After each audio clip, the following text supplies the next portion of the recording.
Nagising ang dalaga na mabigat ang ulo at magulo ang kama. Nanlamig ang buong katawan niya na mapagtanto niya. Wala siyang suot pambaba. At may lalaki nakahiga sa tabi niya. Mahimbing ang tulog. Humabol ang kanyang kaba. Humabol ang hiya. Humabol ang takot. Dahan-dahan bumalik sa alaala niya ang nangyari kagabi. Ang pagod matapos maglinis ng kwarto. Ang katahimikan ng gabi at ang baso ng wine na naiwan sa mesa. Isang lagok lang daw para mawala ang pagod. Hindi niya alam ang isang lagok na yon ay naging simula ng isang lihim na babago sa kanyang buhay.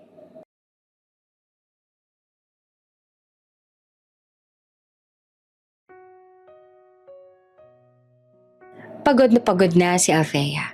Ramdam niya iyon sa bawat takbang na ginagawa niya sa malamig at mahaba nilang hallway sa hotel. Mabigat ang talukap ng mata niya. Masakit ang balikat. At parang may humihilang pababa sa mga paa niya tuwing titigil siya sandali. 6:00 na ng gabi. Oras na dapat ay nakapag-time out na siya. Naghihintay ng jeep pa uwi. At iniisip kung kakayanin pa ba niyang tapusin ang isang episode ng K-drama bago tuluyang makatulog. 3 sunod-sunod na gabi na siyang puyat.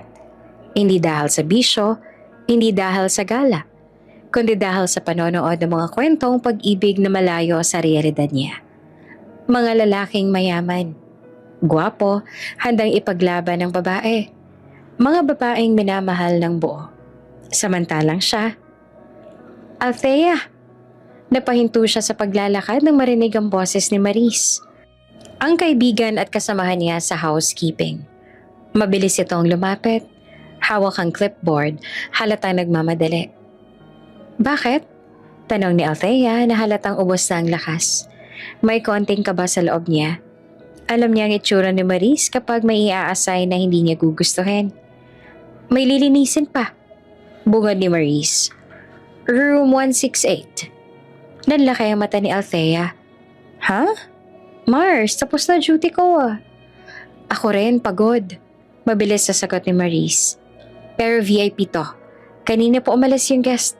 May bilin na linisin agad. Baka bumalik. Napabuntong hininga si Althea at sumandal sa cart niya. Hindi ba pwedeng bukas na lang? O ipasa mo kaya sa night shift? Umiling si Maris. Si mamang nag-utos, okay? Overtime yan, bilisan mo na lang. Napapikit si Althea. Gusto niya niyang umuwi. Gusto niya nang humiga. Gusto niya nang matapos ang araw na to. Pero kailangan niya ng pera. Oo, sige. Mahinang sabi niya. Halatang talo na. Pero ikaw ang sasagot kapag bumigay ako. Ngumiti si Maris. Halatang relieved. Salamat, ikaw talaga. Tahimik ang VIP wing ng hotel. Mas malamig ang hangin, mas makapal ang carpet, at mas tahimik kesa sa ibang palapag. Habang tinutulak ni Althea ang cart papunta sa dulo ng hallway, pakiramdam niya ay mas lalo siyang inaantok sa katahimikan. Huminto siya sa tapat ng room 168. Saglit siyang huminga ng malalim bago pinasok ang keycard. Isang mahinang beep at bumukas ang pinto. Pagpasok niya, agad siyang napatigil. Grabe naman, bulong niya. Magulo ang buong kwarto. Hindi yung simpleng gusot, kundi yung tipong parang may naganap na matinding pagod o kapabayaan. May mga damit na nagkalat sa sahig. Polo, pantalon, medyas. Sa gilid ng kama may brief na basta nalang iniwan. Sa upuan, may bra. Sa ilalim ng mesa, may undergarment. Napangiwi si Althea. Kadiri naman. Hindi niya napigilang masabi. VIP pa to ha? Pinagmasdan niya ang paligid. Malaki ang kama. Mamahalin ang muebles. Malinis ang bintana. Halatang mahal ang binabayaran ng guest. Pero parang walang pakialam sa kalat. Hindi porke may pambayad, may asal na. Dagdag niya sabay iling. Pero kahit nainis, kahit pagod, gumagalaw pa rin siya. Isinuot niya ang gloves at nagsimulang pulutin ang mga nagkalat. Maingat niyang hinawakan ang bawat peraso ng damit, nilalagay sa tamang lagayan. Pilit iniisip kung sino ang nagsuot ng mga iyon. Tuwing may mapupulot siyang underwear, napapailing siya sa inis. Parang di marunong magligpit. Bulong niya. Habang naglilinis, napapansin niya kung gaanong kaayos ang kwarto kapag walang kalat. Tahimik, malinis. Parang ibang mundo kumpara sa maliit niyang inuuwian. Nang makarating siya sa kama, inayos niya ang gusot na kumot at punda. Ramdam niya ang bigat ng katawan niya habang yumuyuko at humahatak ng tela. Pawis na ang noo niya. Konti na lang, sabi niya sa sarili. Nang matapos siya, umatras siya ng ilang hakbang at tiningnan ang kwarto. Maayos na ulit. Parang walang naganap. Parang walang bakas ng kung ano ang kaguluhan. Isinara niya ang ilaw. Hinila ang cart palabas. At bago tuluyang lumabas ang kwarto, saglit siyang tumigil. Hindi niya alam kung bakit, pero may kakaibang pakiramdam siyang dumaan sa dibdib niya. Parang may naiwan. Parang may nakatingin.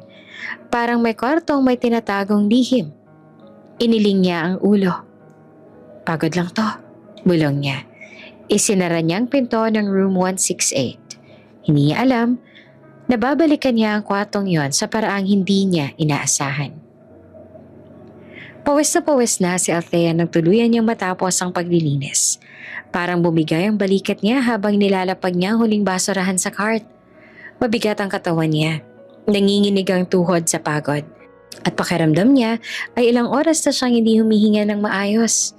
Tahimik na tahimik ang kwarto ngayon. Malinis, maayos.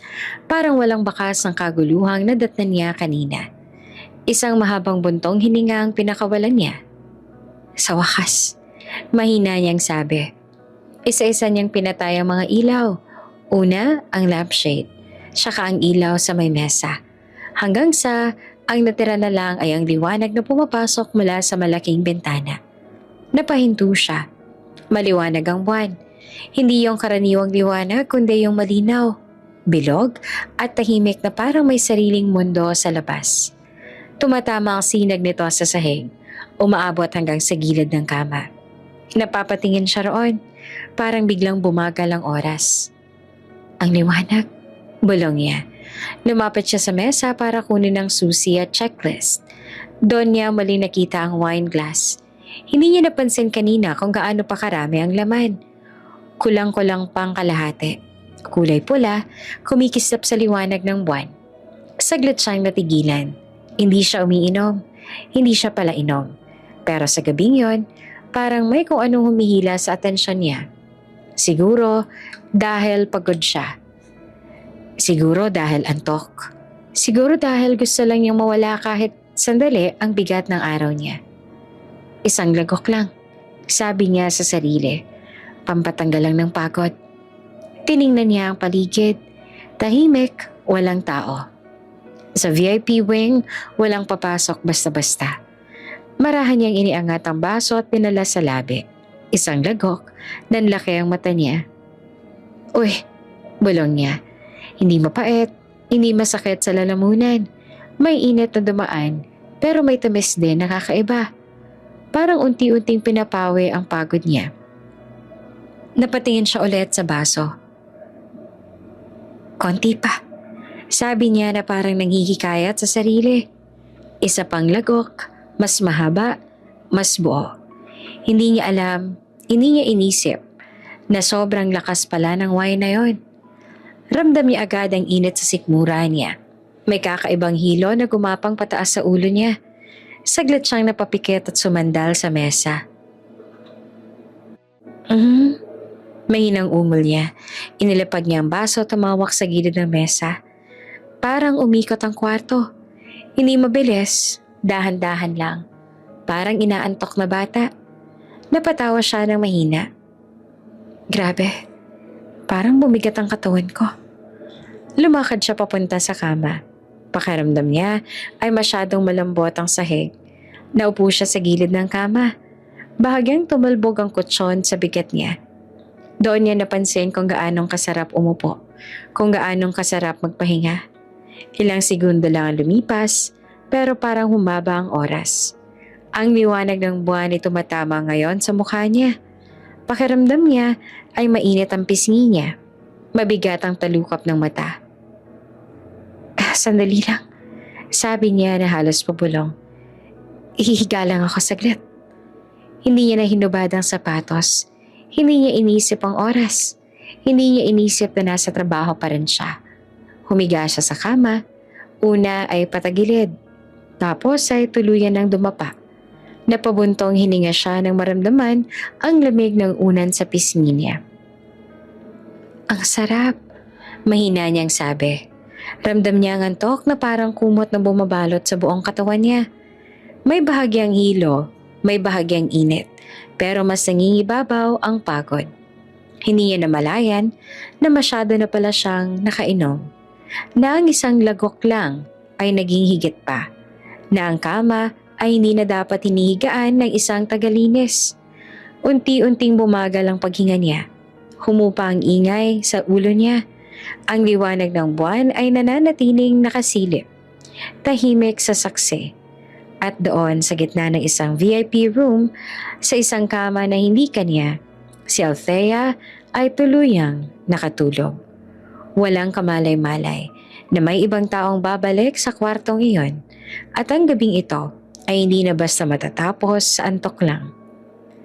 Tahimik ang hallway ng hotel nang bumukas muli ang pinto ng room 168. Hindi na ito ang parehong katahimikan kanina. May kasamang mabigat na yabag, may kasamang mahinang ungol, at may halong amoy ng alak na dala ng lalaking kakapasok pa lamang. Si Xander de Vera. Bahagyang nakasantal siya sa pinto ng isa rito sa likod niya. Pinikit niya sandali ang mga mata, parang sinusubukang pigilan ang pag-ikot ng mundo. Mabigat ang ulo niya, mainit ang katawan niya, at ramdam pa rin niya ang ingay ng kasal sa pinanggalingan niya. Tawanan, musika, sigawan, at walang katapusang tagay. Paulo, bulong niya na parang kausap ang hangin. Kasal ng kaibigan niya iyon sa Cebu. Isang engrandeng okasyon. Masaya, maingay, at punong-puno ng alak. Hindi niya mabilang kung ilang baso ang naubos niya.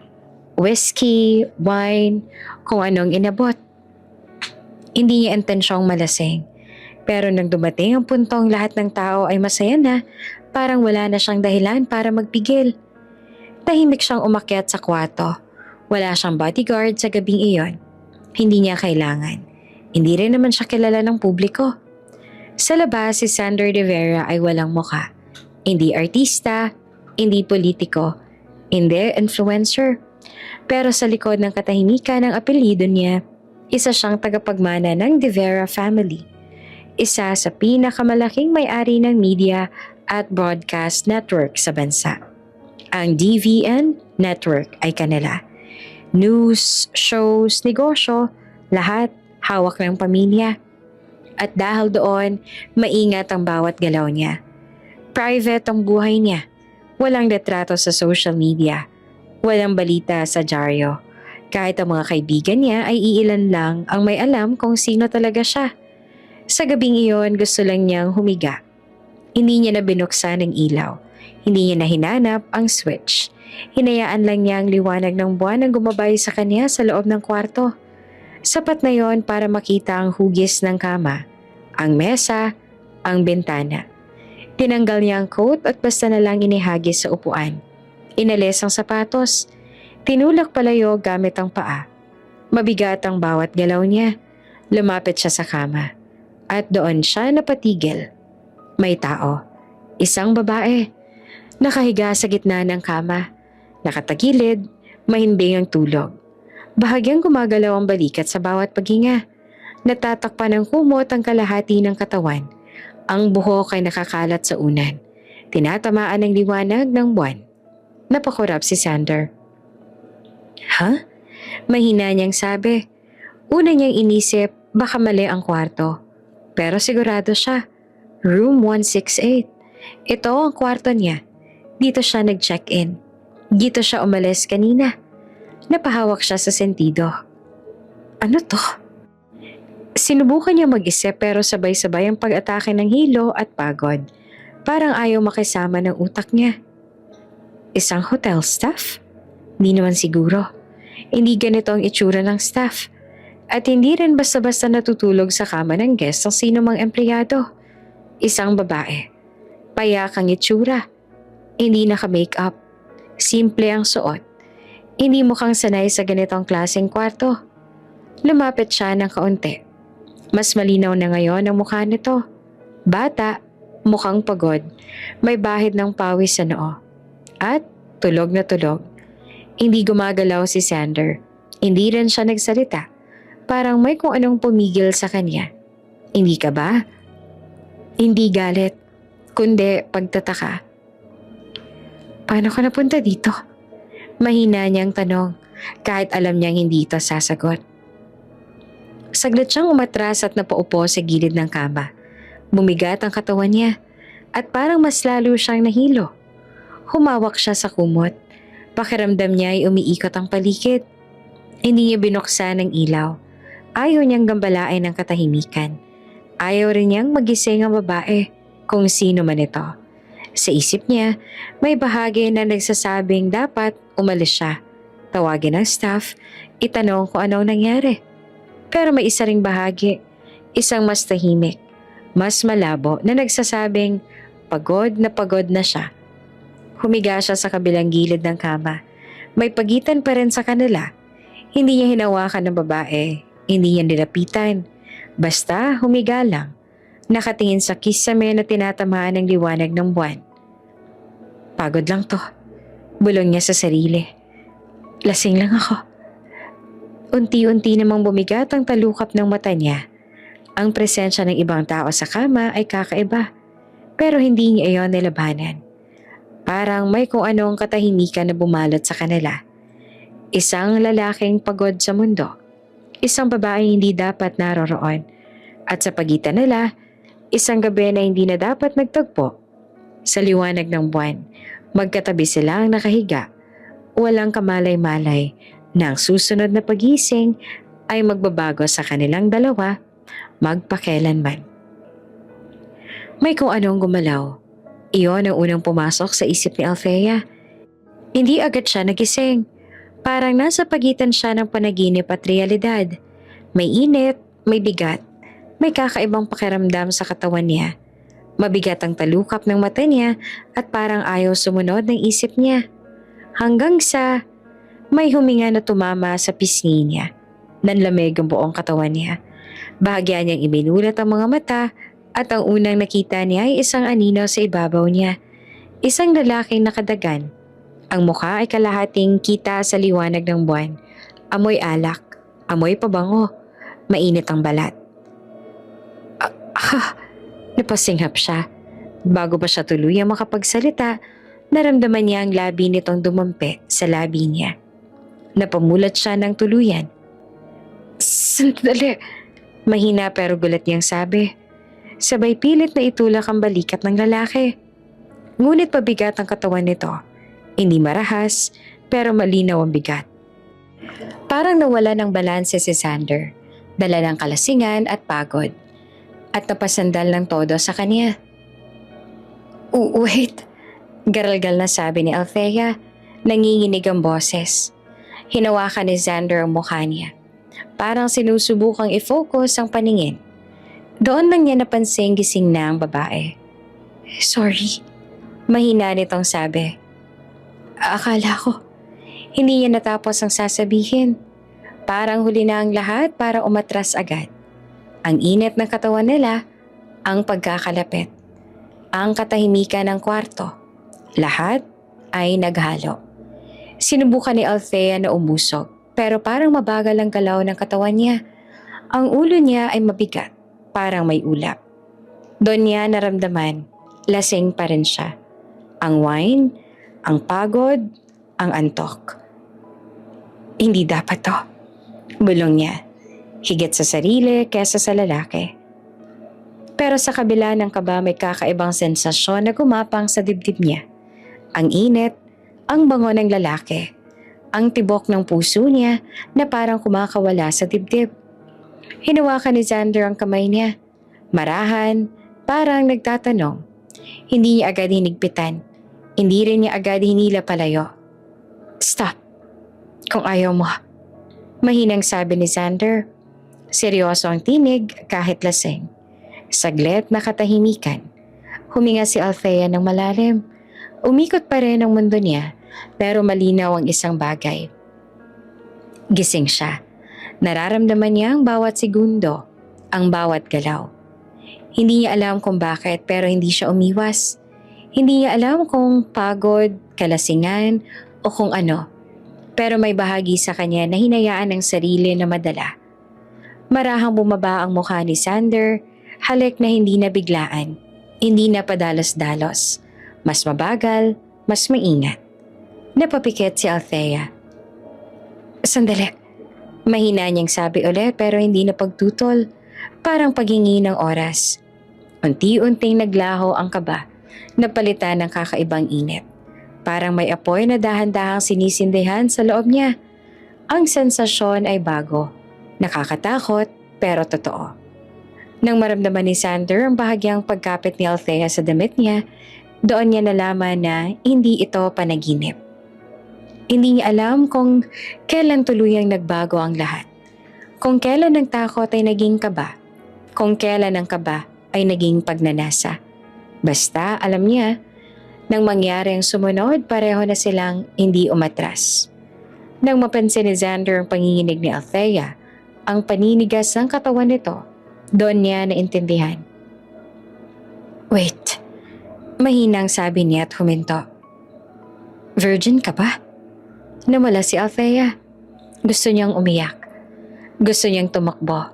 Pero nasa gitna na siya ng isang desisyong hindi niya kailanman inakalang gagawin niya. Hindi siya sumagot. Tumango lang siya. Halos hindi makita sa dilim.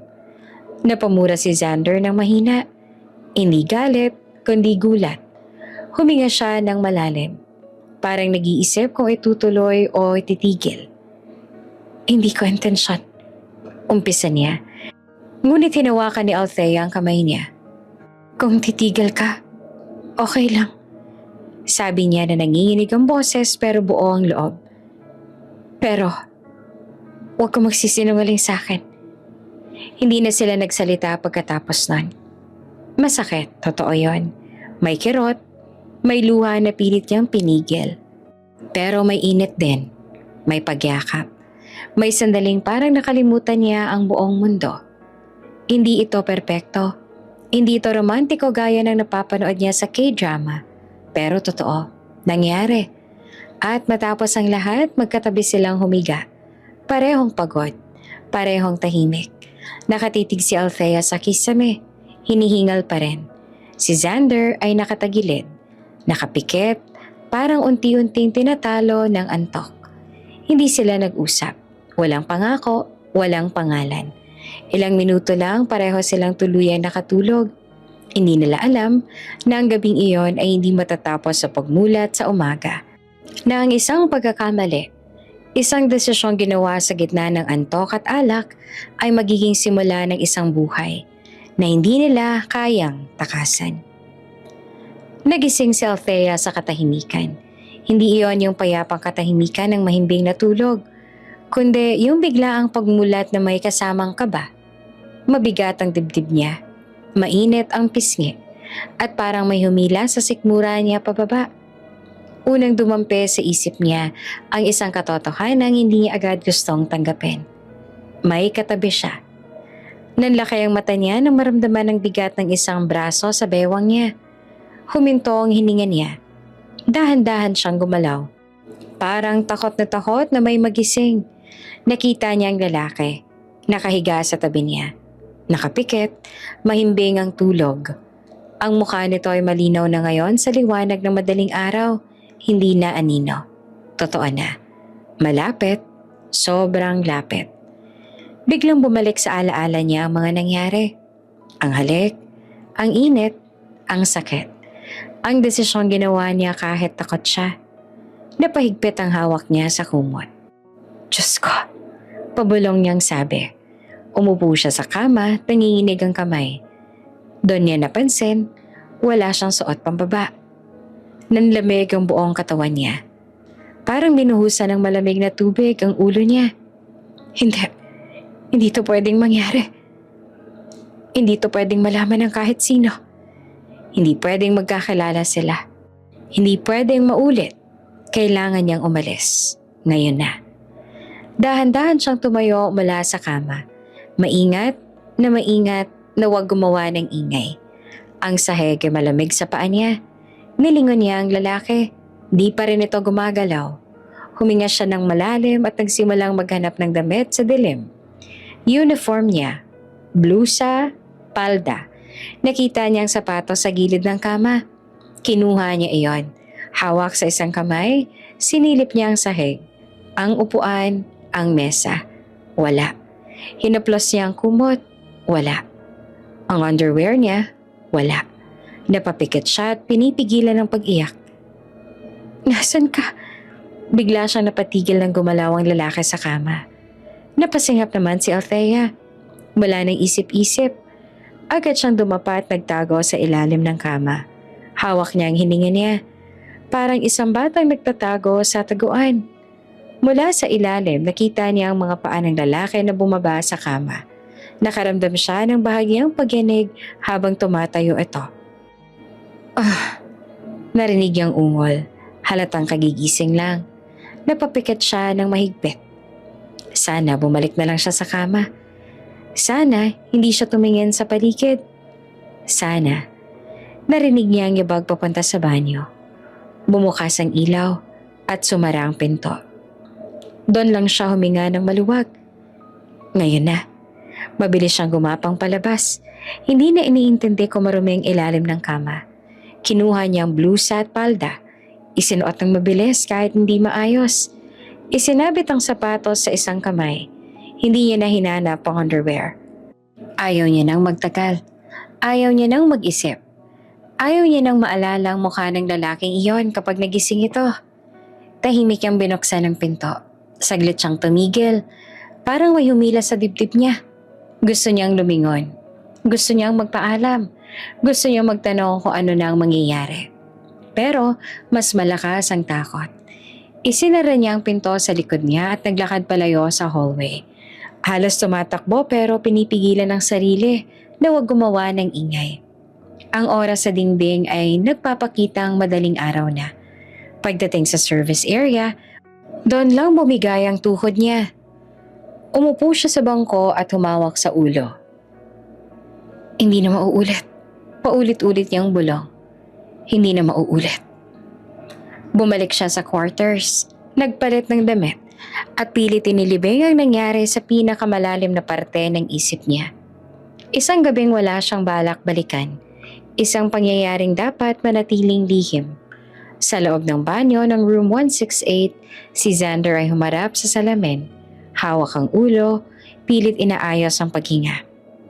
Paglabas niya ay napansin niyang wala na ang babae. Tahimik ang kama, gusot ang kumot, at may bakanteng espasyo sa tabi niya. Parang may nawala, parang may iniwang bakas. Hindi niya alam na sa paglabas ng babaeng yon sa kwartong iyon, hindi lang ala-ala ang naiwan, kundi isang lihim. Nababalik sa kanila pareho. Wala na ang babae. Wala nang init ng katawan sa tabi niya. Ang natira na lang ay ang malamig na hangin ng madaling araw at ang biglang pagbangon ni Xander mula sa kama. Hawak ang ulo, parang sinuntok ng ala-ala. Ano nangyari kagabi? Mahina niyang sabi sa sarili. Lumabas siya ng banyo at tumingin sa kama. Doon niya napansin ang gusot ng kumot. Hindi basta gusot, kundi yung halatang may naganap. May bakas ng pagmamadali. May bakas ng isang desisyong hindi na mababawi. Lumapit siya, dahan-dahan, parang takot sa makikita. At doon niya nakita, isang bahid ng dugo sa puting kumot. Nanlaki ang mata niya. Huminto ang paghinga niya sandali. Hindi. Pabulong niyang sabi. Bigla siyang napalingon sa sahig at doon niya nakita ang isang perasong underwear. Nakatupi na hindi sinasadya. May bahid din ng dugo. Maliit, payak, walang marka ng mamahaling brand. Hindi siya makagalaw. Parang may malamig na kamay na humawak sa dibdib niya. Virgin siya. Mahina niyang sabi. Parang tanong. Parang kumpirmasyon. Bumalik sa isip niya ang itsura ng babae kagabi. Ang takot sa mata nito. Ang panginginig ng kamay. Ang katahimikan nitong parang may tinatanggap na hindi niya lubos maintindihan. Hindi ko alam. Bulong niya na mas lalong naguguluhan. Hindi ko alam kung sino ka. Pinulot niya ang underwear at hindi niya alam kung bakit. Parang may kung anong nagtulak sa kanya na huwag itong iwan. Tinitigan ni Ian sandali. Parang doon niya hahanapin ang sagot sa mga tanong niya. Sino siya? Paano siya napunta sa kwarto? At bakit siya natulog doon? Bakit hindi niya iniwan ang kahit anong pangalan? Ipinulupot niya ang underwear at nilagay sa loob ng maleta.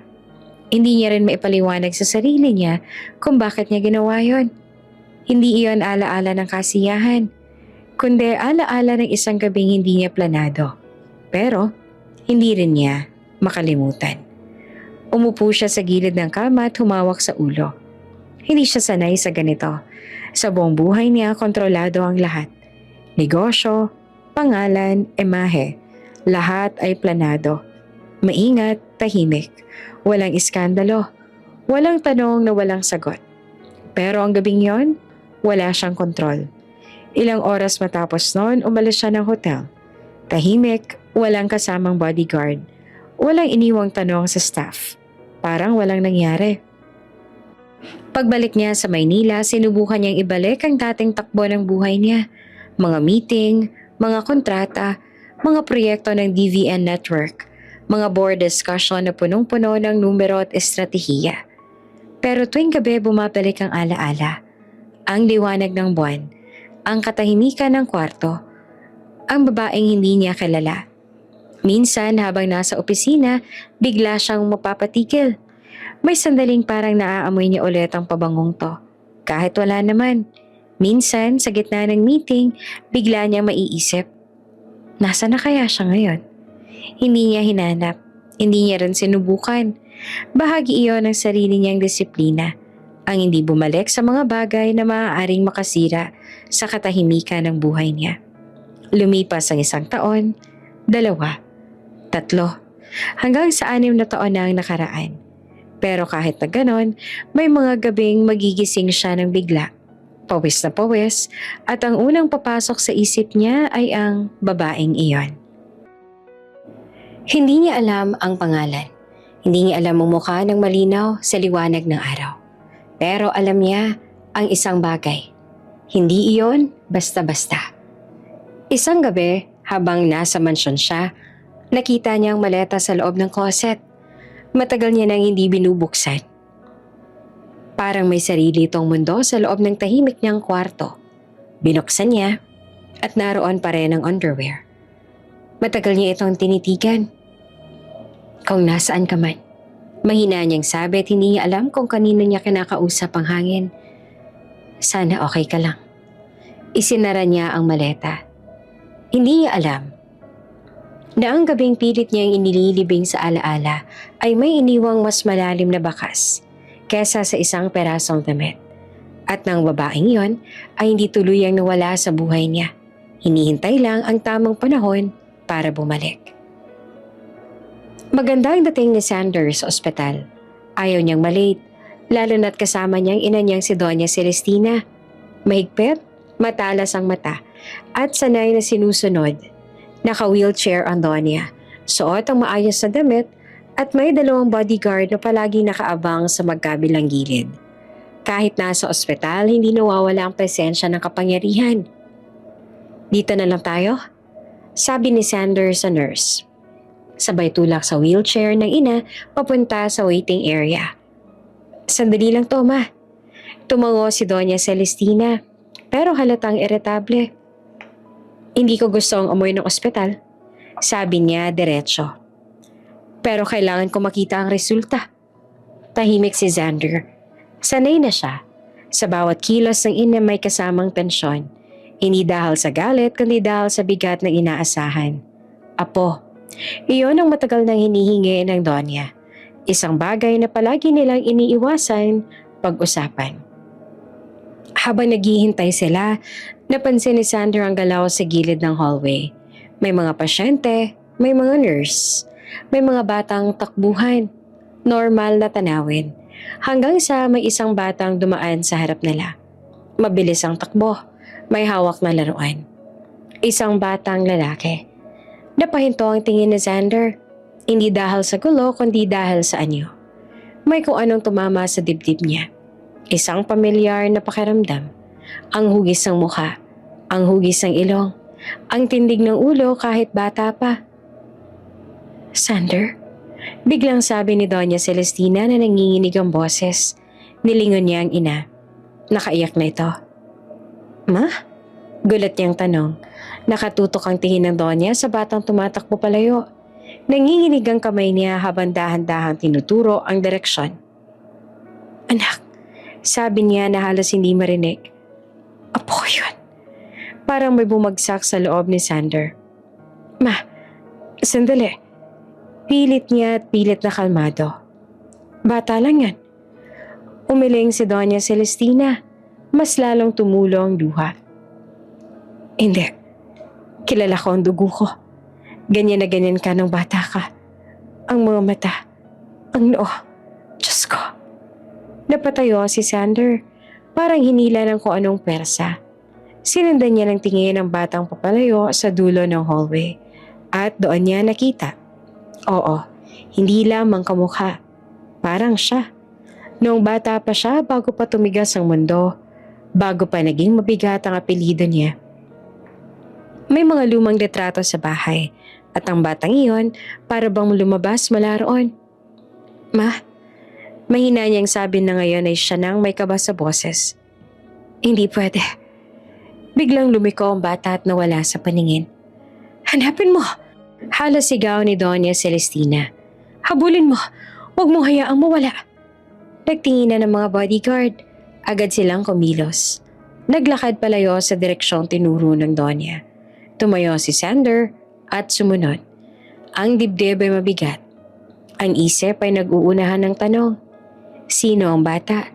Nasaan ang magulang? Bakit ganito ang pakiramdam? Sa kabilang hallway huminto ang bata at lumingon sandali. Parang may hinahanap. Saglit nagtagpo ang paningin nila ni Sander. Isang iglap lang, pero sapat na yon para tumibok ng malakas ang puso ni Sander. Kobe! Sigaw ng isang babae mula sa malayo.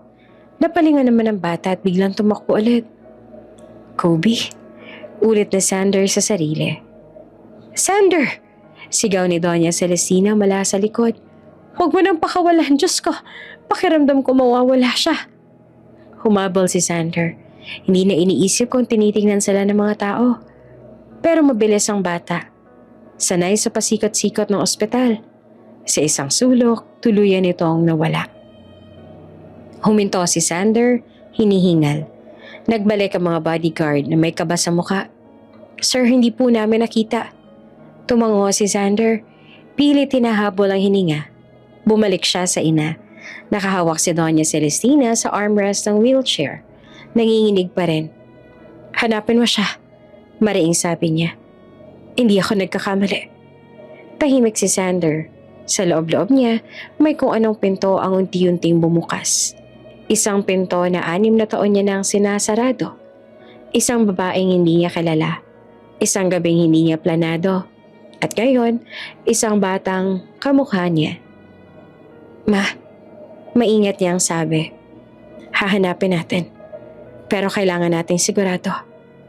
Tumingin sa kanya ang Donya. Tuyo ang luha, pero matalim ang titig. Sigurado ako. Sa labas ng ospital, tumingin si Sander sa direksyong pinuntahan ng bata. May kung anong kumirot sa dibdib niya. Hindi takot, hindi galit, kundi pagkakakilala. Parang may matagal na nawawala na biglang nagpakita. Saglit lang. Tapos, nawala ulit. At sa unang pagkakataon matapos ang 6 na taon, alam ni Sander de Vera na ang gabing pilit niyang kinalimutan ay mas malaking katotohanang babalik sa kanya. Pagbalik nila sa mansyon, ramdam ni Sander ang bigat sa hangin. Hindi pa man sila nakakababa ng sasakyan, naririnig niya na ang matigas na boses ng ina. Diretso ang utos, walang paligoy-ligoy. Parang nasa opisina at hindi sa sariling bahay. Hanapin ninyo. Mariing sabi ni Doña Celestina sa mga bodyguard. Lahat ng hospital area, CCTV. Guard, nurse, kahit sino. Huwag kayong babalik ng walang sagot. Tumango ang mga lalaki at naghiwa-hiwalay agad. Tahimik si Sander. Nakita niya kung paano kumilos ang sistema ng pamilya nila kapag may gusto ang Donya. Walang tanong, walang reklamo. At sa pagkakataong ito, malinaw ang gusto ng kanyang ina. Apo. Ma, maingat yang sabi habang tinutulak ang wheelchair papasok sa sala. Baka nagkakamali ka lang? Hindi pa niya natatapos ang pangungusap, huminto na si Doña Celestina at hinarap siya. Matigas ang tingin, diretso sa mata. 1 buwan, sabi nito. Yan ang binibigay kong oras sa'yo. Napakunot noon naman si Sander. 1 buwan para saan? Para hanapin ang bata at ang nanay niya. Sagot ng Donya. Kung wala, huminto ito sandali. Sinukat ang reaksyon ng anak. Tutuloy ka sa kasal mo kay Clarissa. Parang may bumagsak na mabigat sa dibdib ni Sander. Ma, madiin niyang sabi. Hindi kami. Hindi kita tinatanong. Putol ni Doña Celestina. Inaabisuhan kita. Tumahimik si Sander. Hindi niya maalala kung kailan huling may naglatag sa kanya ng ganitong klaseng ultimatum. Sa lahat ng deal sa negosyo, laging may negosasyon, laging may opsyon. Dito, wala. Gusto ko ng apo. Dagdag pa ng Donya. Mas mababa ang boses pero mas mabigat. Buhay pa ako. Gusto kong makita. Hindi na siya sumagot. Sa halip ay napatingin siya sa malaking hagdan papunta sa 2nd palapag. Doon may pinto na matagal nang nakasara. Halika, sabi ni Doña Celestina. May ipapakita ako sa'yo. Sumunod naman si Xander kahit alam niya na ang sasabihin ng ina. Pagbukas ng pinto, bumungad ang isang kwarto. Maliwanag, malinis, may maliit na kama, laruan sa gilid at isang rocking chair sa tabi ng bintana. Pinagawa ko yan, sabi ng Donya, para sa apo ko. Hindi naman makapagsalita si Xander. Handa ng lahat, dagdag nito. Kulang na lang, siya. Sa mismong sandaling yon may dumating na bisita. Doña Celestina, masiglang bati ng isang babae mula sa sala. Napapikit naman si Xander, si Clarissa. Mataas ang takong, pikit ang damit at may ngiting parang laging may inaasahan. Lumapit ito kay Xander at agad siyang hinawakan sa braso. Shan, malambing na sabi. Miss na kita. Inalis ni Xander ang braso niya. Hindi pastos pero malinaw. Clarissa, umiling ang babae. Parang walang napansing pagtanggi. Sabi ni tita may usapan daw tayo. Tumikim si Doña Celestina. Clarissa, maupo ka. Umupo ang babae. Diretso ang likod. Parang handang-handa sa interview. Nakatingin siya kay Xander na parang sigurado ng resulta. Xander, sabi ng Donya. Kilala mo si Clarissa. Matagal niya nang hinihintay ang desisyon mo. Huminga ng malalim si Xander. Ma, hindi ko siya girlfriend. Hindi mo siya girlfriend. Ulit ni Doña Celestina. Pero siya ang pinakamalapit sa magiging asawa mo. Napangiti si Clarissa at sumingit. We're perfect together. Business, pamilya, lahat. Aligned. Hindi ako interesado. Sagot ni Xander. Nanigas ang ngiti ni Clarissa pero mabilis niyang inayos. Hindi mo pa ako lubos sa kilala. Tama na. Putol ng Donya. Hindi tayo nandito para magtalo. Tumayo si Xander. Ma, kung ang gusto mo ay apo, hayaan mo akong hanapin ang batang nakita natin. Tumingin sa kanya ang Donya. Sinukat ang determinasyon sa mukha niya. 1 buwan. Ulit nito. 1 buwan lang. Kung wala, magpapakasal kayo. Tahimik ang buong sala. Si Clarissa ay nakapamewang sa ngayon. Halatang hindi natutuwa pero pinipigil ng sarili. Pumapayag ako, sabi ni Xander sa wakas. Hahanapin ko ang mag-ina. Ngumiti naman si Doña Celestina, kontento, mabuti. Paglabas si Xander ng sala, ramdam niya ang presyon sa bawat hakbang. 1 buwan, 1 bata, 1 babae na 6 na taon niya nang hindi kilala, at 1 kasal na ayaw niya. Sa labas, tumingin siya sa langit. Tahimik ang gabi, pero magulo ang isip niya. Hindi niya alam kung paano magsisimula, pero alam niya ang isang bagay. Hindi siya papayag na itali ang buhay niya sa isang desisyong hindi niya pinili. At kung may batang kamukha niya sa mundong ito, hahanapin niya bago pa tuluyang maubos ang oras. Maaga nagising si Althea sa tunog ng mahinang ubo. Agad siyang bumangon at nilapitan ng maliit na kutsyon sa gilid ng kwarto kung saan natutulog ang anak niya. Nakaupo si Kobe, yakap ang maliit na unan. Bahagyang hinihingal. Mommy? Mahina nitong tawag. Kinabahan si Althea at hinaplos niya agad ang noo ng bata. Hindi mainit pero halatang hirap huminga. Sandali lang ha. Sabay niya at pilit na kalmado. Kahit kabado na, inabot niya ang inhaler sa maliit na mesa. Dahan-dahan. Sanay na sila. 6 na taon niya nang inaalagaan ng batang may hika at allergy. Alam niya ang bawat hudyat, ang bawat ubo, ang bawat paghingal. Pero kahit nasanay, hindi pa rin nawawala ang takot. Matapos ang ilang sandali, bumuti ang paghinga ni Kobe. Napangiti ito ng bahagya. Okay na ako, Mommy, sabi nito. Napaupo naman si Althea sa sahig at napabuntong hininga. Huwag mo na akong takutin ng ganyan. Ngumiti naman si Kobe parang walang nangyari. Sorry. Tumingin si Althea sa maliit na lang kwarto. 1 kama, 1 kutsyon, 1 cabinet. Hindi malaki pero sapat. Dito sila nakikitira. Malapit sa bahay ng tiyahin niyang si Tisay. Hindi man komportable pero ligtas. Bangon na tayo? Sabi niya. May lakad si Mommy ngayon. A-apply ka na? Tanong ni Kobe. May excitement sa boses. Tumango si Althea. Oh, matagal niya nang pinaghahandaan ang araw na to.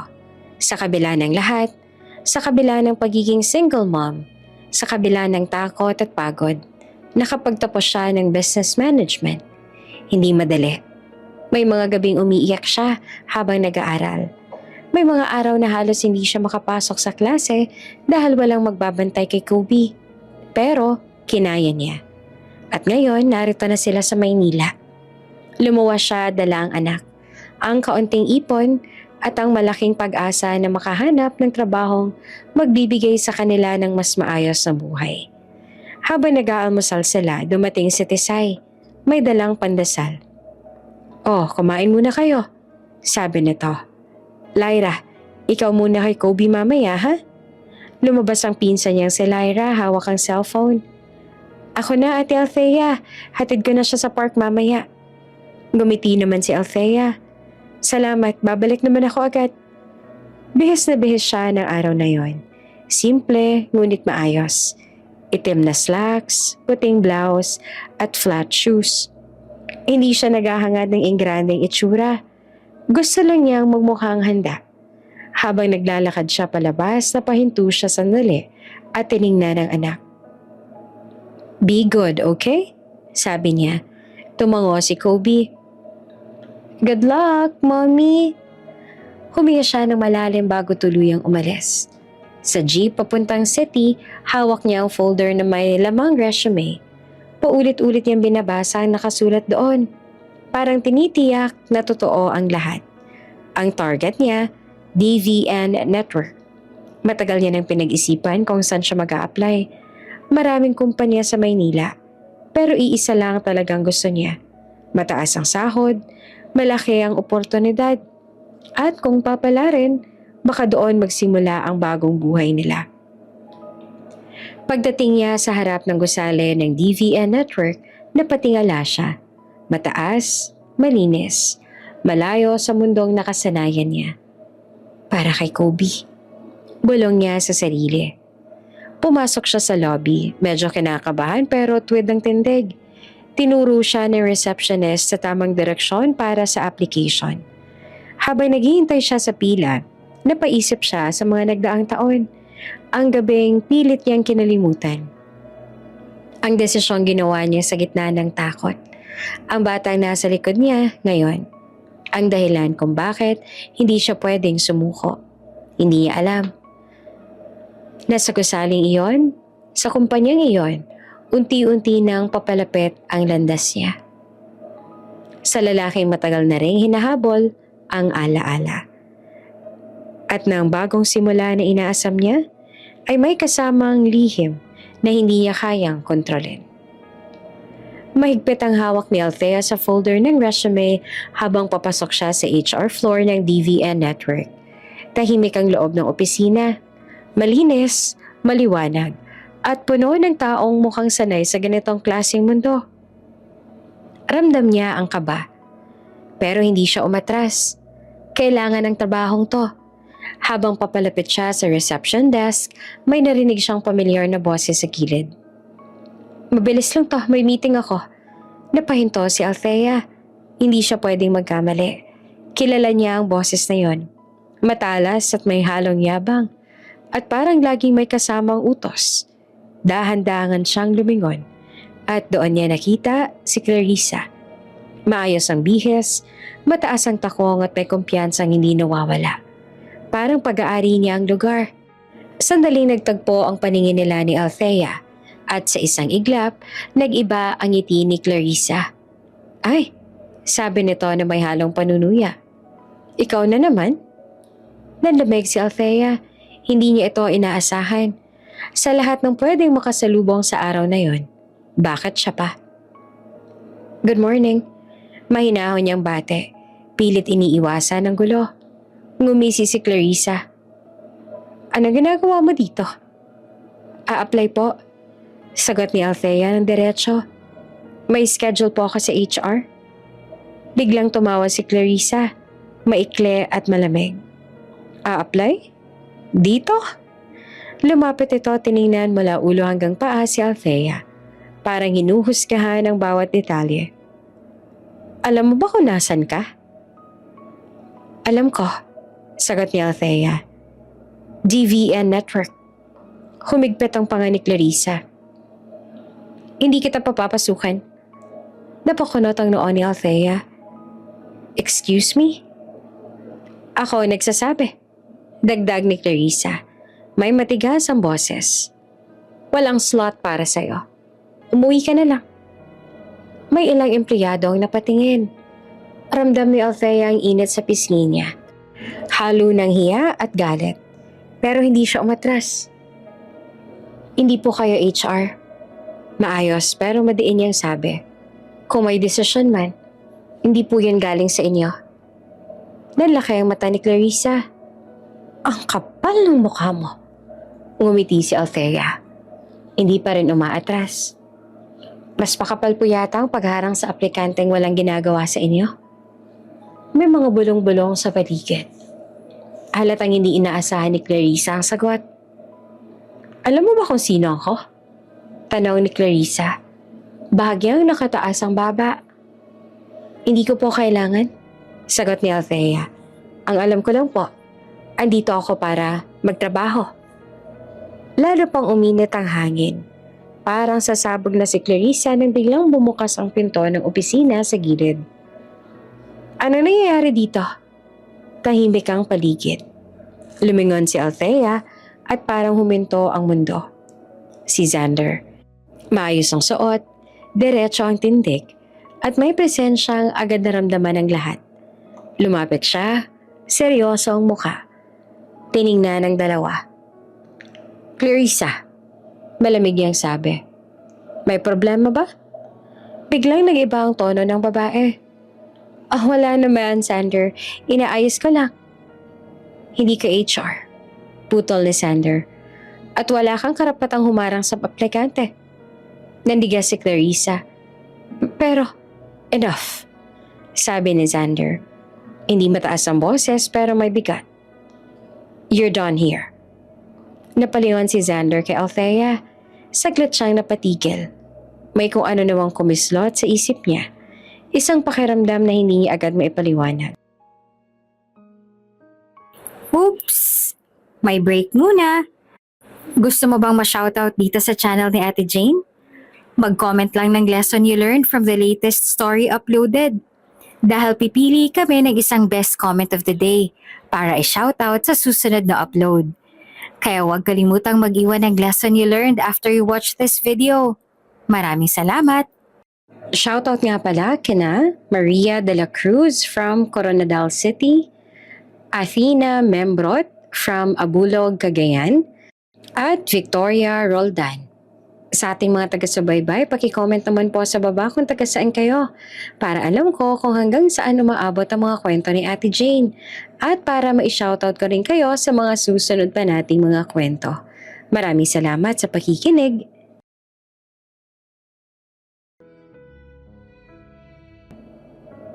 Familiar. Bulong niya na halos hindi marinig. Nagtagpo ang paningin nila ni Althea. Mabilis ang tibok ng puso niya. Pero pinigilan niya ang sarili.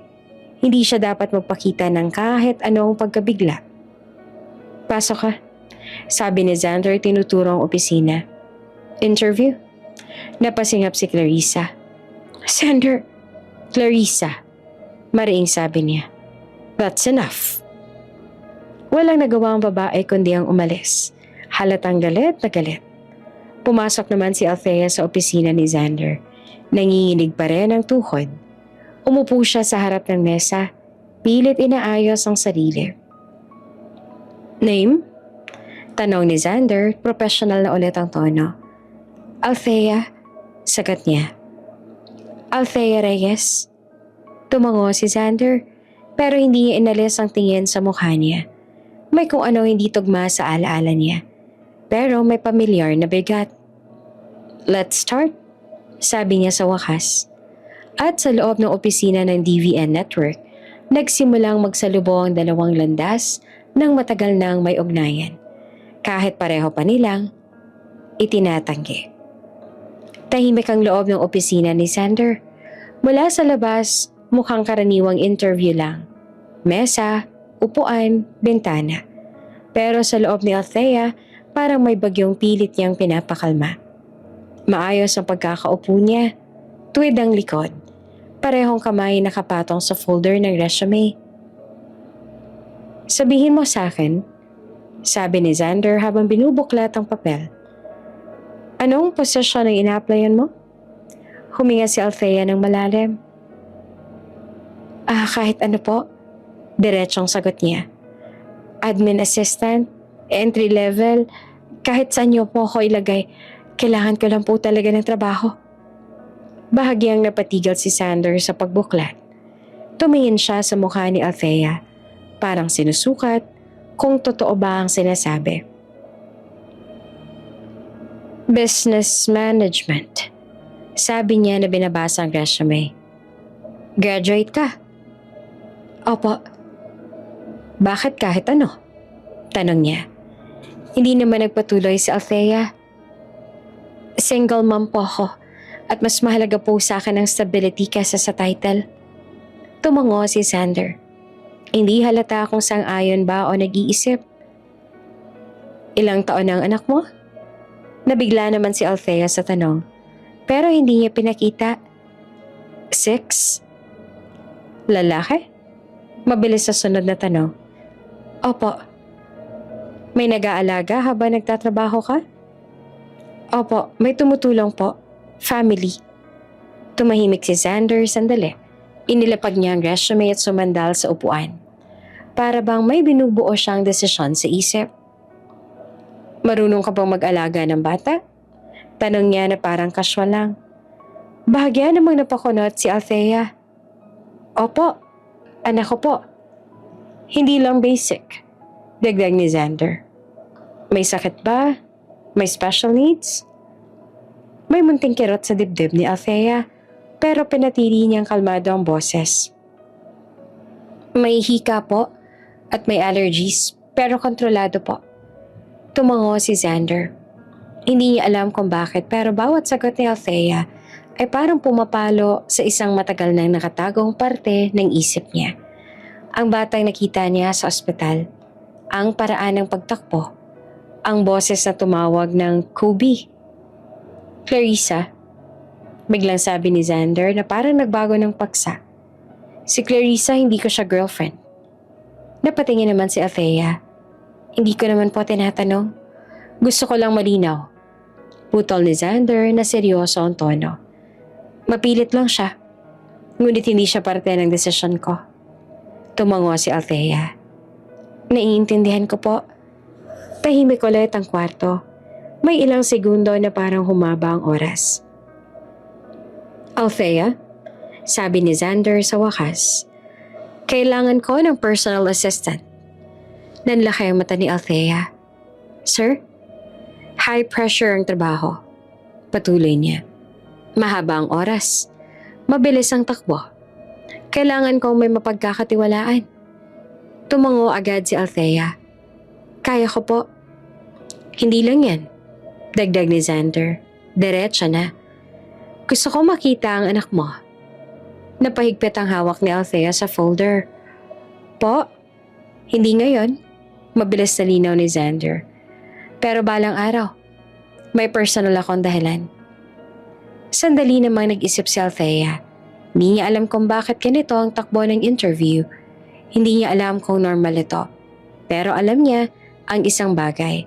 Kailangan niya ang trabahong ito. Kaya ko pong paghiwalayan ng trabaho at personal.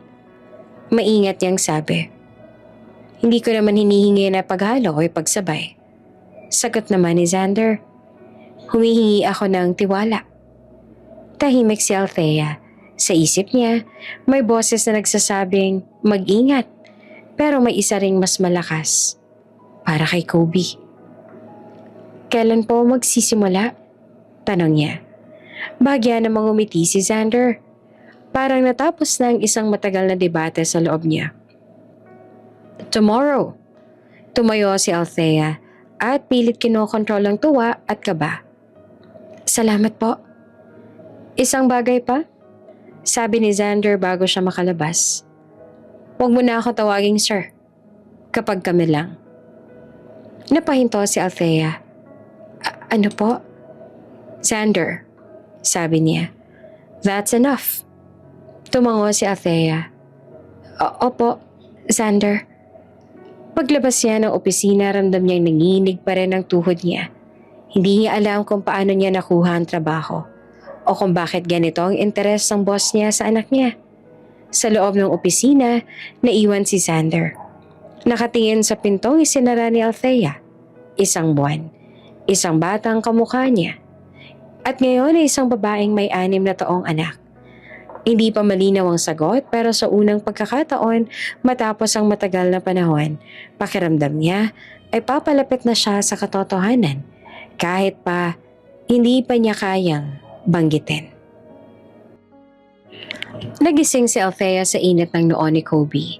Agad siyang bumangon, hinaplos ang mukha ng bata at kinabahan. Mainit, hindi simpleng pagod. Kinuha niya ang thermometer at halos mapaupo sa sahig nang makita ang numero. Mommy, mahinang daing ni Kobe. Okay lang ha, sabi ni Althea, pilit na kalmado kahit nanginginig ang kamay. Pupunta tayo sa ospital. Mabilis ang kilos niya. Bihis, bag, gamot. Tinawagan niya si Lyra para magpatulong. Pero dahil maaga pa at wala ring sasakyan, nagtaksi na lang sila. Sa biyahe, yakap niya ang anak. Paulit-ulit na hinahaplos ang likod. Pagdating sa ospital, agad silang tinignan. Lagnat at bahagyang hika, flare. Sabi ng doktor, kailangan ng pahinga at obserbasyon. Habang pinupunasan niya ang noo ni Kobe, sumagi sa isip ni Althea ang trabaho. Unang araw niya, ayaw niyang magmukhang pabaya. Tinawagan niya ang opisina. Pasensya na po. May emergency lang po sa anak ko. Pero dadating din po ako agad pagkatapos nito. Ilang oras ang lumipas, bumaba ang lagnat ni Kobe. Pinakausapan niya si Tisay na bantayan muna ang bata. Mabigat ang loob niyang iwan ito, pero kailangan. Pagdating niya sa DVN network, ramdam agad niya ang tensyon. Sa hallway pa lang naroon na si Clarissa. Ay, dumating ka rin. Malamig na sabi nito. Late ka na. May emergency lang po. Sagot ni Althea ng diretso. Ngumisi si Clarissa. Emergency? O dahilan? Huminga ng malalim si Althea. Personal assistant po ako. Kung may concern, pakiusap po sa HR o sa boss. Boss? Tumawa si Clarissa. Ako ang... Anong problema?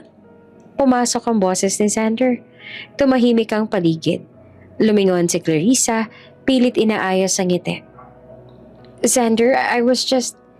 She is my personal assistant. Putol ni Xander. Malinaw at buo ang boses. At may emergency ang anak niya. That's not up for debate. Naniga si Clarissa. Pero, enough, sabi ni Xander. May meeting ako. Umalis si Clarissa at halatang galit. Si Althea naman ay nakatayo lamang. Hindi alam kung magpapasalamat ba o mananahimik. Okay ka lang? Tanong ni Xander habang naglalakad sila papasok ng opisina. Opo, sagot ni Althea.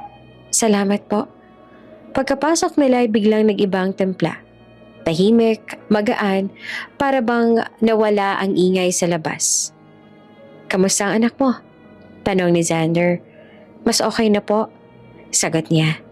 Salamat sa pagintindi. Tumango si Xander. Importante yon. Nagkaroon ng ilang sandaling katahimikan. Tapos, biglang umiti si Xander ng bahagya. Baliw ka rin ba sa akin? Napatigal si Althea. Po? Joke, sabi ni Xander. May halong ngiti. Relax. Napatawa si Althea at saglit lang. Akala ko po. Akala mo? Asar ni Xander. Wala. Sagot niya at umiwas na lang ng tingin. Althea, seryoso bigla ni Xander. Kailangan ko ng solusyon. Napatingin siya. Po? May ultimatum ang nanay ko. Diretsong sabi niya. 1 buwan. Kung wala, ay ipapakasal niya ako kay Clarissa. Nanlamig si Althea. Bakit niyo po sinasabi sa akin to? Kasi ayoko mangyari yon, sagot ni Xander. At may isang paraan. Huminga ng malalim si Althea. Ano po yun? Magpakasal tayo. Parang huminto ang oras. Sir Xander, hindi po pwede may anak po ako. Nauutal niyang sabi. Alam ko, sagot ni Xander. At tanggap ko. Hindi niyo po ako kilala? Giit ni Althea. Kilala ko ang determinasyon mo, sabi niya. At kailangan ko ng partner. Hindi palabas, kundi yung totoo. Tahimik si Althea. Sa isip niya, may takot, may pag-aalinlangan, may responsibilidad. Pero may isang katotohanan din.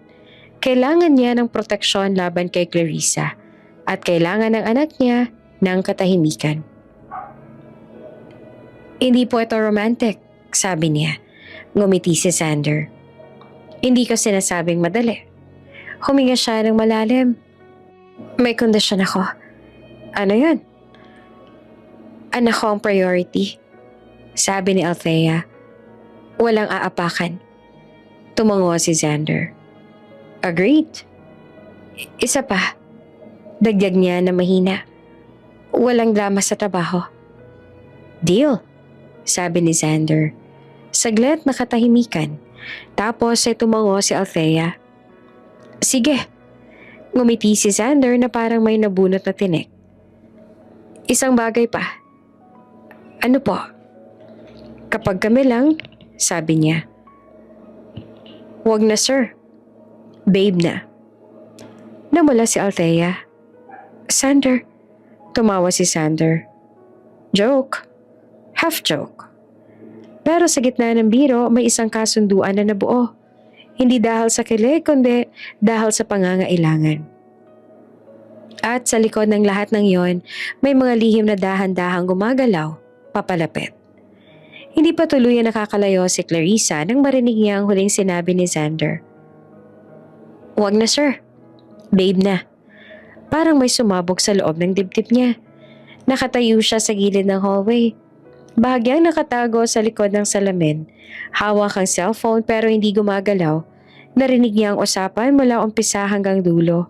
Ang paliwanag, ang proposal, at ang tahimik na pagsang-ayon ni Althea.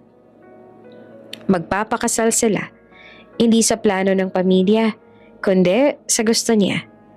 Kundi sa sarili nilang kasunduan. Humigpit ang panga ni Clarissa. Nanginginig ang kamay niya habang pinipigilan ng sarili na huwag pumasok at magsisisigaw. Lahat ng inaasahan niya, ang kasal, ang apelido, ang pagiging ina ng susunod na De Vera, tila kinuha na ng isang babaeng biglang sumulpot. Isang assistant, isang single mom, isang babaeng walang karapatan sa mundo niya, ayon sa isip ni Clarissa. Hindi pwede. Pabulong niyang sabi, puno ng galit. Mabilis siyang lumabas ang gusali at pumasok sa sasakyan. Pag-upo pa lang niya, agad niyang tinawagan ng isang numero na kabisado na niya. "Renzo," malamig niyang sabi nang may sumagot. "Kailangan kita." "Ma'am?" Sagot naman ng lalaki. "Ano po yon?" "Gusto kong malaman ang lahat tungkol sa babaeng yan." Utos si Clarissa. "Si Althea at ang anak niya." Sandaling katahimikan. "Kaya po yan," sabi ni Renzo. "Pero may bayad." Napangiti naman si Clarissa. Walang saya. "Dagdagan ko pa." Ilang araw lang lumipas, bumalik ang tawag. "Ma'am," mababa ang boses ni Renzo. "May nakuha akong impormasyon." "Magsalita ka na lang," sagot ni Clarissa at hindi na matago ang pananabik. "Yung bata," sabi ni Renzo. "Si Kobe." Nanigas si Clarissa. "Oh, ano ngayon ang bata?" "Anak ni Xander." Diretso ni Renzo. Parang naubusan ng hangin si Clarissa. "Sigurado ka?" Tanong niya na nanginginig ang boses. "Opo. Timeline checks out, ma'am. 6 na taon. Isang gabi sa hotel sa Cebu. Si Althea ang babaeng yan." Tahimik ang loob ng sasakyan, pero sa loob-loob ni Clarissa, may nagwawala. Anak. Ibig sabihin, may apo na si Doña Celestina at hindi siya magbibigay na to. Biglang nag-iba ang takbo ng galit niya. Hindi na lang selos, takot. Takot na baka maagawan. Takot na mawawala ang lahat ng pinaghirapan niyang pasukin. Yaman, posisyon, kapangyarihan. Hindi pwede. Ulit niya na mas madiin. Hindi pwede. "Anong gagawin natin, ma'am?" Tanong ni Renzo. Tumingin si Clarissa sa salamin. Nakita niya ang sarili. Maganda, maayos, pero galit na galit ang mga mata. "Kunin mo ang bata." Malamig niyang utos. "Ma'am," nag-aalinlangan naman si Renzo. "Kidnap." Ulit pa ni Clarissa ng diretso. "Walang dapat makakaalam. Gusto ko maramdaman ni Xander kung anong mawawala sa kanya." Tahimik si Renzo sandali. "Delikado yan. Mas delikado kung mananatili ang batang yan." Sagot ni Clarissa. "Hindi ko hahayaang may hahating apo sa yaman ng De Vera." Huminga ng malalim si Renzo. Kailan?" "Sa tamang oras," sabi ni Clarissa. "Kapag kampante na sila. Kapag akala nila ligtas na." Isinara ni Clarissa ang tawag at ibinaba na ang cellphone sa upuan. Sa labas ay maliwanag ang araw, pero sa loob niya, unti-unting dumidilim ang lahat. Hindi niya alam ay magsisimula na ang isang bangungot na hindi niya na kayang pigilan.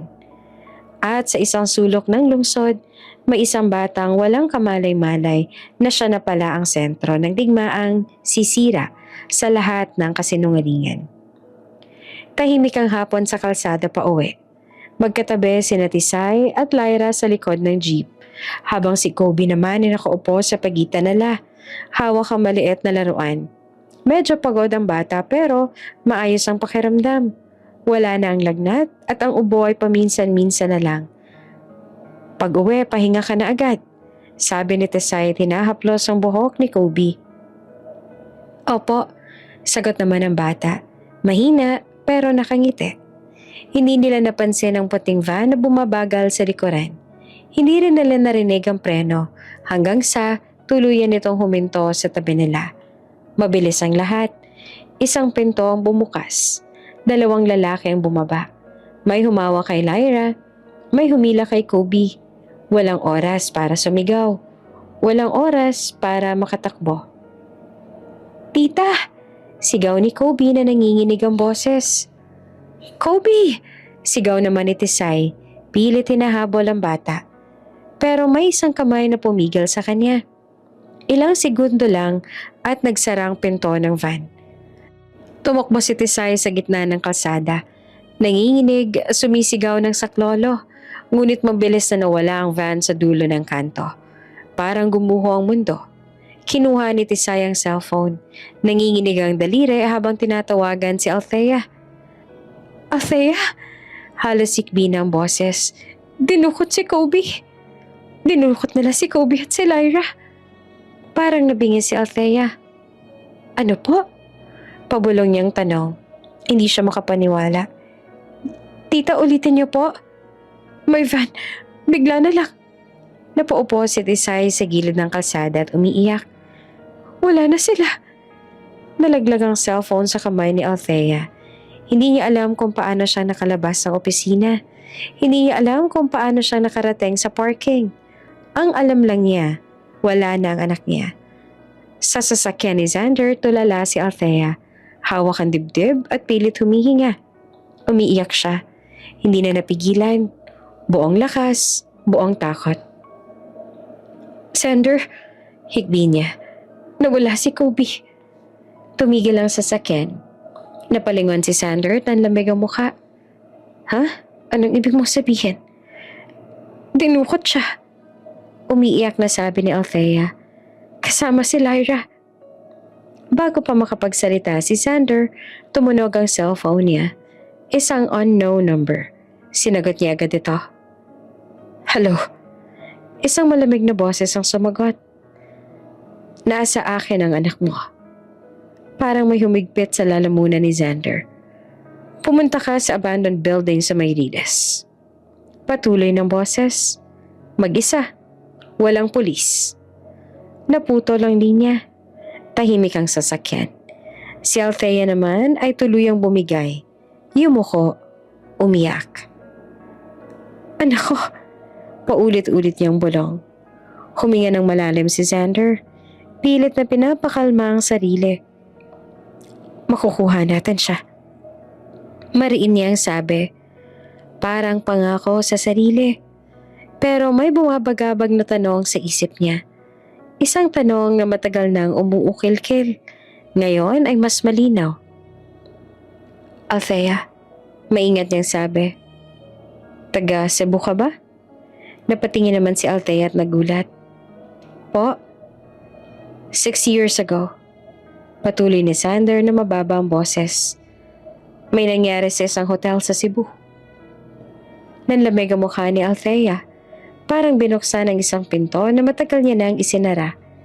Hindi naman siya sumagot. Kinuha niya ang cellphone at binuksan ang gallery. Isang letrato ang pinakita niya kay Xander. Si Kobe, nakangiti, hawak ang laruan. Tumigil ang paghinga ni Xander. Parang may humahampas sa dibdib niya. Ang mata, ang ilong, ang ngiti. Hindi. Pabulong niya sa sarili. Tumulo ang luha niya na hindi niya na namalayan. Kamukha ko. Tumango si Althea. Umiiyak din. Ikaw ang kanyang ama. Tahimik ang loob ng sasakyan. 2 magulang na biglang nagtagpo sa gitna ng pinakamadilim na sandali. Pinisil ni Xander ang manibela. Matigas ang panga. Ililigtas natin ang anak natin. At sa unang pagkakataon, malinaw ang lahat. Ang nakaraan, ang katotohanan, at ang laban na haharapin nila. Huminto ang sasakyan sa gilid ng kalsada. Tahimik, masyadong tahimik para sa dami na nangyayari sa dibdib ni Xander at Althea. Nakaupo silang magkatabi. Parehong namumugto ang mata. Parehong humihinga ng mabigat. Sa Cebu, basag ang boses ni Althea. Hotel yon, room 168. Napapikit si Xander. Parang may peraso ng alaala na biglang nagkakabit-kabit. 6 na taon na. Patuloy ni Althea. Nagising ako ng madaling araw. Tumakas ako. Hindi ko alam ang pangalan mo noon. Tumango si Xander at nanginginig ang panga. May naiwan. Sabi niya. Underwear. Akala ko, hindi na kita makikita. Nagtagpo ang tingin nila. Walang galit, walang sisihan. Tanging bigat ng katotohanan ang matagal na naghihintay. Si Kobe, sabi ni Althea, hinahabol ang hininga. Bunga siya ng gabing iyon. Hindi na napigilan ni Xander ang luha. Inilapit niya ang noo sa noo ni Althea. Parang doon lang niya kayang huminga. Anak ko, pabulong niyang sabi. Anak natin. Nagyakapan sila. Mahigpit, desperado. Parang walang dalawang taong nalunod at sabay na nakaangat sa ibabaw. Ngunit ilang segundo lang yon. Wala tayong oras. Mariing sabi ni Xander at humiwalay agad. Kukunin natin siya. Agad siyang tumawag. Sa isang iglap, gumalaw ang mundo ni Xander. Mga bodyguard, security team, mga taong sanay kumilos ng tahimik at mabilis. Walang sirena. Walang pulis. Ayon sa utos ng kidnapper. Coordinates. Utos ni Xander sa phone. Lahat maghanda. No weapons visible. Silent entry. Sa loob ng sasakyan, pinigilan ni Althea ang pag-iyak. Hawak niya ang litrato ni Kobe sa cellphone. Paulit-ulit tinitingnan. Yung parang pinapatatag ang sarili. Makukuha natin siya. Ulit ni Xander na mas buo pa ang boses. Pangako. Pagdating nila sa labas ng abandoned building, bumaba si Xander at sumenya sa team. Madilim ang paligid. Sirang pader. Kalawangan ng lahat ng bakal. Tahimik, nakakabingi. Dito lang kayo. Sabi ni Xander kay Althea. Makinig ka lang sa instructions. Tumango si Althea at nanginginig pero matapang. Mag-iingat ka. Sumenyas ang team. 2 sa likod, 2 sa gilid, 1 sa itaas. Tahimik ang galaw, parang anino. Tumunog ang cellphone ni Xander. Nasaan ka na? Malamig na boses sa kabilang linya. Andito na, sigaw ni Xander. Bitawan mo ang bata. Pumasok ka. Utos ng boses. Mag-isa. Huminga ng malalim si Xander. Okay. Pumasok siya sa gusali. Hakbang-hakbang ang pinipigil. Ang kaba, sa gitna ng dilim, narinig niya ang mahinang iyak. Daddy? Mahinang tawag. Parang may humila sa puso niya pababa. Kobe. Bulong niya. Daddy's here. May aninong gumalaw sa gilid. Isang batang babae ang lumabas mula sa dilim. Si Krista. Ang bilis mo, sabi nito at nakangiting walang init. Mukhang seryoso ka nga. Ilabas mo ang anak ko. Mariing sabi ni Xander. Tumawa naman si Clarissa. Anak mo? Ang bilis mo namang mag-angkin. Sa isang senyas, inilabas si Kobe. Nakatali ang kamay, maputla, nanginginig. Napasigaw si Althea sa labas. Pero pinigilan siya ng security. Ma! Iyak ni Kobe. Kobe! Sigaw naman ni Althea. Nangingilid ang luha. Gusto mo siyang mabuhay? Tanong ni Clarissa kay Xander. Magpakasal ka sa akin. Tahimik si Xander sandali. Tinitigan niya ang bata. Tinitigan ng babae, sa harap niya. Sige, sabi niya sa wakas. Papayag ako. Ngumiti si Clarissa. Mabuti. Doon na kumilos ang team. Isang iglap, may humawak sa braso ni Clarissa. May humila sa tauhan sa likod. May pumatid sa bantay. Tahimik, mabilis, eksakto. Ngayon na!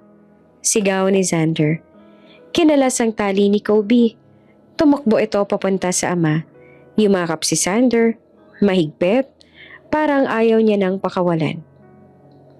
Okay ka na, bulong niya. Andito na ako. Sumugod ang natitirang tauhan ni Clarissa, pero naharap sa pader ng mga bodyguard. Ilang segundo lang at tapos na ang laban. Dumating ang pulis, tumakbo si Althea papasok. Niyakap ang anak. Anak ko! Mommy! Iyak ni Kobe na nanginginig pa rin.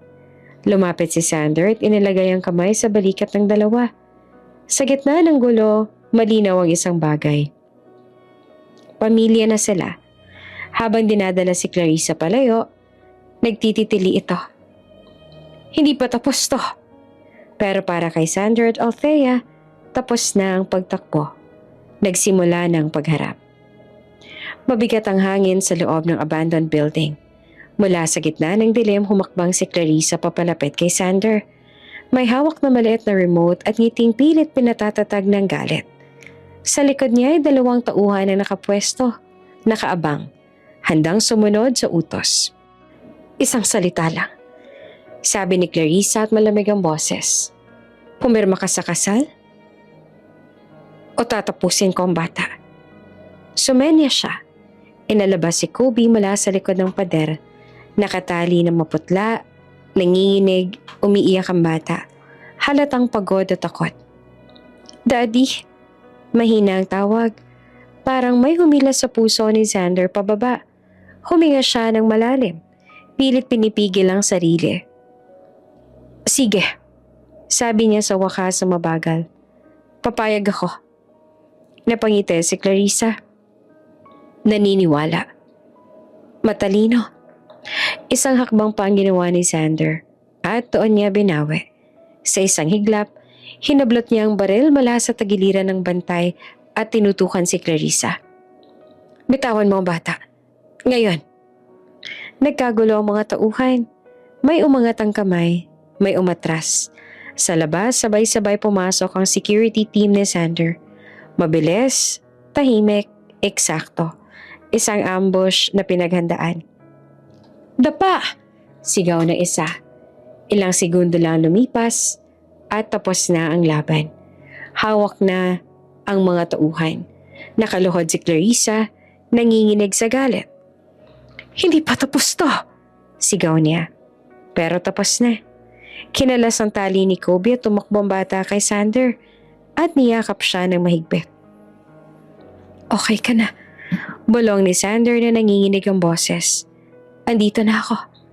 Pumasok si Althea, hindi na napigilan ng luha. Niyakap niya ang anak. Hinaplos ang buhok. Paulit-ulit na sinasabing, okay na anak, okay na. Dumating ang pulis at kinuha si Clarissa kasama si Renzo. Ang traidor na bodyguard. Walang drama, walang usapan. Diretso sa posas. Sa gitna ng ilaw at anino, lumuhod si Xander sa harap ni Kobe. Inilagay niya ang 2 kamay sa balikat ng bata. Anak, mahina niyang sabi. Ako ang papa mo. Tahimik si Kobe sandali. Tumingin siya kay Althea. Tumango si Althea at luhaang nakangiti. Oo anak, si Xander ang papa mo. Yumakap si Kobe kay Xander. Mahigpit at parang ayaw nang bumitaw. Sa sandaling iyon nabuo ang isang pamilyang matagal nang nawawala. Makaraan ng ilang araw, umuwi sila sa mansyon. Tahimik ang hardin pero may kasiyahang ramdam sa hangin. Nakaabang si Doña Celestina. Nakaupo sa wheelchair, nangingilid ang luha. Bago pa man makita ang bata. Ako po, pabulong niyang sabi. Tumakbo naman si Kobe palapit at niyakap siya ng Doña ng buong higpit na kaya niya. Salamat sa Diyos, sabi niya at umiiyak at tumatawa. Salamat. Humarap siya kay Althea. Walang tanong, walang pagsusukat. Maligayang pagdating, sabi niya, sa pamilya. Napahinga si Althea ng maluwag. Sa wakas, may tahanan. Dumating ang araw ng kasal. Simple, tahimik, totoo. Walang ingranding palabas kundi mga taong mahalaga. Si Kobe ang ring bearer, nakangiti at proud. Si Doña Celestina ang unang pumalakpak. Sa altar, nagtagpo ang mga mata ni Xander at Althea. Walang pangako ng perpektong buhay, pero may buo at malinaw na desisyon. Ready ka na? Bulong ni Xander. Ngumiti naman si Althea. Matagal na. Habang binibigkas ang sumpaan, hindi lang pag-ibig ang pinangako nila, kundi proteksyon, respeto at katotohanan. Pagkatapos ng halik, may palakpakan, may luha, may halakhak. Lumapit si Kobe at niyakap ang dalawa. Complete na tayo, sabi ng bata. At totoo iyon. Sa gitna ng mga aninong iniwan ng nakaraan, may isang pamilyang buo na sa wakas. Hindi dahil sa perpekto, kundi dahil pinili nilang harapin ang katotohanan at manatili.